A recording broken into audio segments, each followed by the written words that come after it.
नमस्कार, आप देख रहे हैं दिल्ली तक। मैं हूं आपके साथ अनुराधा तंवर। 17 सितंबर को दिल्ली को उसका वो सवाल मिल गया जिसका जवाब पिछले 2 दिनों से ढूंढा जा रहा था कि दिल्ली का नया मुख्यमंत्री कौन होगा, अरविंद केजरीवाल की जगह कौन दिल्ली की कमान संभालेगा। तो इसका जवाब है आतिशी। जी हाँ, आतिशी दिल्ली की नई मुख्यमंत्री होंगी और इसी के साथ आतिशी दिल्ली की तीसरी महिला मुख्यमंत्री बनने जा रही हैं। तो दिल्ली में महिला मुख्यमंत्रियों के बारे में थोड़ी सी जानकारी आपके साथ साझा करते हैं। बताते हैं आपको कि आतिशी से पहले कौन 2 महिलाएं दिल्ली की मुख्यमंत्री रह चुकी हैं। तो दिल्ली की पहली महिला मुख्यमंत्री रही सुषमा स्वराज। उनका कार्यकाल बहुत ही छोटे समय के लिए रहा। 12 अक्टूबर 1998 से 3 दिसंबर 1998 तक सुषमा स्वराज दिल्ली की मुख्यमंत्री रही। वहीं अगर शीला दीक्षित की बात की जाए तो वो दिल्ली की दूसरी महिला मुख्यमंत्री रही। उन्होंने 3 दिसंबर 1998 से लेकर 28 दिसंबर 2013 तक सरकार चलाई और अब आतिशी दिल्ली की तीसरी महिला मुख्यमंत्री बनने जा रही हैं। उन्हें आम आदमी पार्टी के विधायकों ने विधायक दल का नेता चुन लिया है और अब वो दिल्ली की मुख्यमंत्री होंगी और इसी के साथ ही आतिशी दिल्ली की तीसरी महिला मुख्यमंत्री बनने जा रही हैं। आपको बता दें, सुषमा स्वराज और शीला दीक्षित दोनों ही अब हमारे बीच नहीं रही हैं। दोनों का ही स्वर्गवास हो चुका है। लेकिन अगर एक बात पर गौर करें तो आप ये देखिए कि आतिशी भी अब दिल्ली की मुख्यमंत्री बनने जा रही हैं। तो तीनों अलग अलग राजनीतिक दलों से रही। सुषमा स्वराज जी बीजेपी से रही, शीला दीक्षित जी कांग्रेस से रही और आतिशी आम आदमी पार्टी से। आतिशी अब दिल्ली की मुख्यमंत्री बनने जा रही हैं। उन्हें आम आदमी पार्टी के राष्ट्रीय संयोजक अरविंद केजरीवाल के आवास पर हुई विधायक दल की बैठक में विधायक दल का नेता चुना गया। इस बारे में खुद जानकारी गोपाल राय की ओर से प्रेस कॉन्फ्रेंस में दी गई और आतिशी ने भी बाहर आकर प्रेस कॉन्फ्रेंस की और उस प्रेस कॉन्फ्रेंस में आतिशी ने बताया कि अरविंद केजरीवाल ने उन्हें जिम्मेदारी दी है। हालांकि उन्होंने कहा कि दिल्ली के मुख्यमंत्री अरविंद केजरीवाल ही रहेंगे। क्या कुछ कहा है आतिशी ने, वो आपको सुना देते हैं। मेरे गुरु अरविंद केजरीवाल जी का धन्यवाद करना चाहती हूँ, जिन्होंने मुझे इतनी बड़ी जिम्मेदारी दी और इस जिम्मेदारी के लिए मुझ पे भरोसा किया। ये सिर्फ आम आदमी पार्टी में हो सकता है, अरविंद केजरीवाल जी के नेतृत्व में हो सकता है कि एक फर्स्ट टाइम पॉलिटिशियन एक राज्य की मुख्यमंत्री बने। मैं एक सामान्य परिवार से आती हूँ।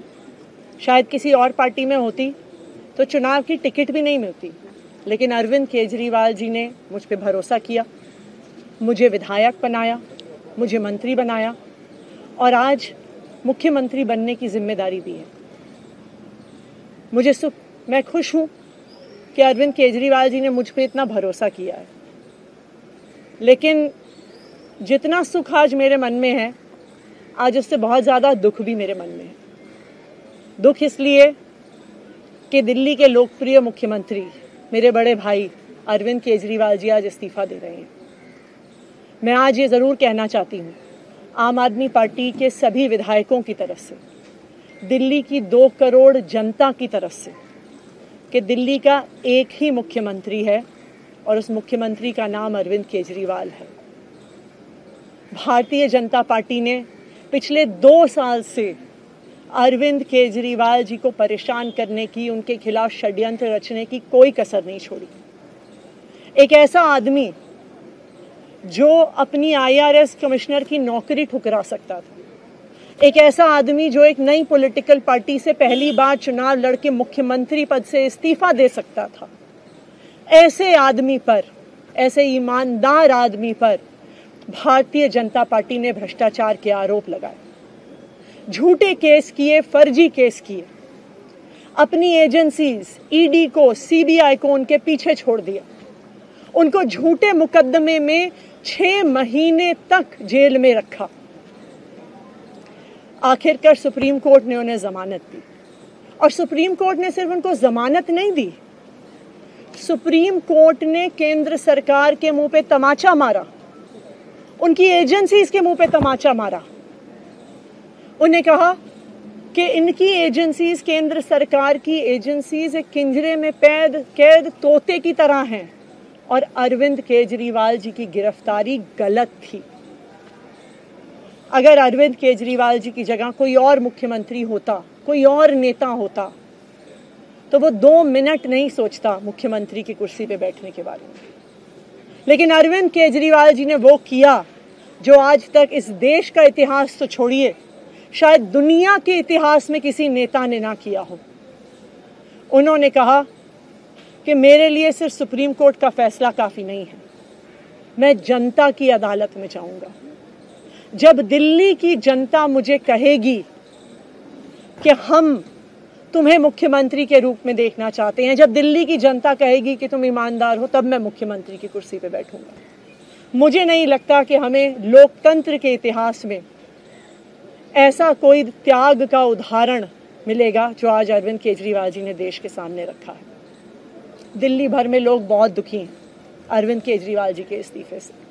कल शाम मुझे एक बुजुर्ग महिला मिली, जब उन्हें खबर मिली थी कि अरविंद केजरीवाल जी ने इस्तीफा दे दिया है, वो रोने लग गई। उन्होंने कहा कि वो मेरे बेटे की तरह हैं, उसको इतना परेशान किया है, उसको इतना परेशान किया, उस पर झूठे केस लगाए। और उन बुजुर्ग महिला ने कहा कि मैं घर घर जाऊंगी, मैं घर घर जाके लोगों को कहूंगी कि मुझे अपने बेटे को ही मुख्यमंत्री बनाना है। तो दिल्ली की नई मुख्यमंत्री होंगी आतिशी, और अभी आपने उनको सुना भी।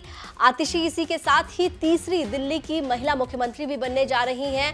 आपको बता दें, आतिशी आम आदमी पार्टी की सबसे बड़ी महिला नेता के तौर पर भी उभरी हैं, और जिस तरीके से पार्टी के भीतर उनका कद बढ़ा, उन्हें जब मंत्री बनाया गया और मनीष सिसोदिया के विभाग उनको दिए गए, उसके बाद 14 विभाग की कमान जो है वो आतिशी के हाथों में दी गई, जिसमें एजुकेशन, PWD, फाइनेंस, ये तमाम जो बड़े महत्वपूर्ण विभाग हैं उनकी जिम्मेदारी आतिशी को सौंपी गई। और अब अरविंद केजरीवाल जब इस्तीफा दे रहे हैं तो अरविंद केजरीवाल की मुख्यमंत्री की कुर्सी पर भी आतिशी बैठने वाली हैं। आतिशी एक नेता के तौर पर भी काफी ज्यादा उनका कद बढ़ा है, और अब मंत्री के तौर पर भी वो केजरीवाल सरकार के भीतर, कैबिनेट के भीतर सबसे शक्तिशाली मंत्री रही हैं, और अब वो दिल्ली की मुख्यमंत्री भी बनने जा रही हैं। दिल्ली से जुड़ी हुई तमाम खबरों के लिए आप देखते रहिए दिल्ली तक।